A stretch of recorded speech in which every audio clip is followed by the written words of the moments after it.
বিশ্বকাপের আগে টাইগারদের কোচিং প্যানেলে সবগুলো শূন্যস্থান পূরণ করেছে বিসিবি। পাকিস্তানের legendary cricketer Mushtaq Ahmed spin bowling কোচের দায়িত্ব নিয়ে জানান, বাংলাদেশের রিস্ক স্পিনারদের বিশ্বমানের করে গড়ে তোলাই তার লক্ষ্য।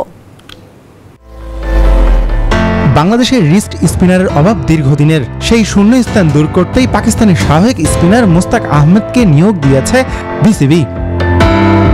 ওয়ালটন ফ্রিজ কিনে অনেকের মতো আপনিও হয়ে যেতে পারেন মিলেনিয়াল, সেরা পণ্যের সেরা অফার।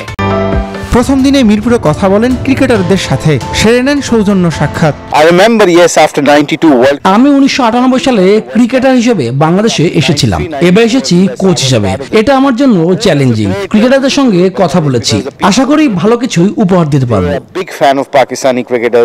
সামনে জিম্বাবুয়ে সিরিজ, এরপর টি-20 বিশ্বকাপ, এরপরেই মেয়াদ শেষ হবে এই স্পিন কোচের। তার আগে টাইগার স্পিনারদের বিশ্বমানের গড়ে তুলতে চান তিনি। আমি বিশ্বাস করি এদেশে প্রতিভাবান স্পিনার আছে। ঘরোয়া আসরে যারা খেলে থাকে তাদের দিকেও চোখ থাকবে, সেজন্য লোকাল কোচেদেরও সহযোগিতা প্রয়োজন। তারাই আমাকে সাহায্য করতে পারবেন ক্রিকেটারদের তথ্য দিয়ে। আশা করি আমার জার্নিটা উপভোগ্য হবে।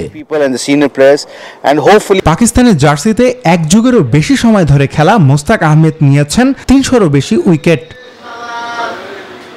আসমাউল মুত্তাকিন, নিউজ 24, ঢাকা।